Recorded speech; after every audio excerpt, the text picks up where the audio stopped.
Benarkah proyek Wush di markup? Ini fakta yang tidak pernah diungkap.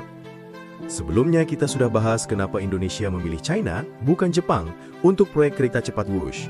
Sekarang muncul tuduhan baru dari Mahfud MD yang bilang, di China cuma 17 juta dolar per kilometer, tapi di Indonesia sampai 52 juta dolar.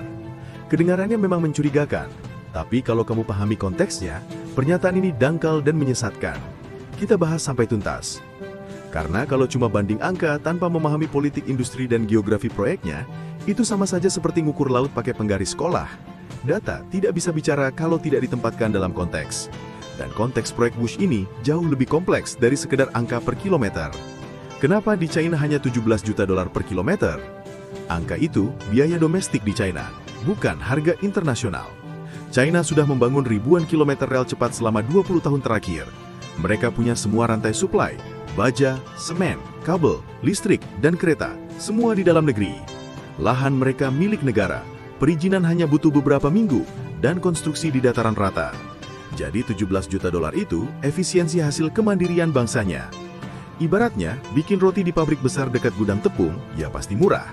Tapi kalau bikin roti yang sama di pedalaman Indonesia, dan semua bahan harus dikirim dari luar, ya jelas biayanya beda. Sejak awal proposal Tiongkok 2015, nilai proyek Wush sudah berada di kisaran 5,13 miliar dolar AS. Lalu akibat pandemi dan revisi teknis, akhirnya menjadi sekitar 7,27 miliar dolar AS pada Februari 2023. Artinya, dari awal hingga akhir, tidak pernah ada satu fase pun di mana China menawarkan biaya 17 juta dolar per kilometer. Angka 17 juta dolar per kilometer itu murni biaya konstruksi domestik di China, yang tidak relevan untuk Indonesia karena perbedaan kondisi geografis, status lahan, hingga sistem logistik. Nah, kenapa di Indonesia bisa jadi 52 juta dolar per kilometer? Nah, disinilah letak kompleksitasnya. Indonesia bukan cuma membangun rel, tapi membangun ekosistem baru dari nol. Dan banyak faktor yang bikin biaya melonjak bukan karena markup, tapi realita di lapangan. Pertama, pembebasan lahan. Ini yang paling berat dan mahal. Di China, tanah milik negara. Di Indonesia, tanah milik warga. Jalur Wush melewati daerah padat, Bekasi, Karawang, Bandung Barat.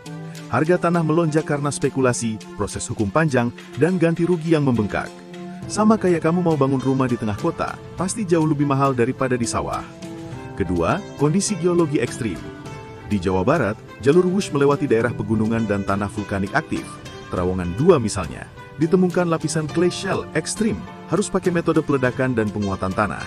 Semua itu butuh alat khusus dan waktu tambahan yang otomatis menaikkan biaya. Ketiga, pandemi COVID-19. Proyek sempat berhenti total. Biaya karantina, tes PCR, keterlambatan logistik, tenaga kerja asing yang tidak bisa masuk, semuanya membuat biaya proyek naik signifikan. Keempat, biaya frekuensi GSM-R. Sistem komunikasi kereta cepat pakai frekuensi khusus GSM-R. Di China, gratis karena milik negara. Di Indonesia, harus beli dan alokasikan frekuensi sendiri.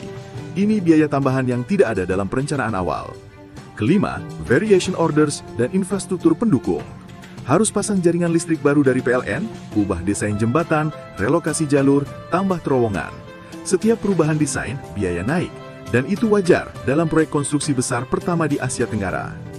Jadi kalau di China 1 km biayanya 17 juta dolar dan di Indonesia bisa 52 juta dolar, itu bukan karena markup, tapi karena konteksnya berbeda total. Sama kayak bikin mobil listrik di pabrik besar di Shanghai, biayanya 30 ribu dolar.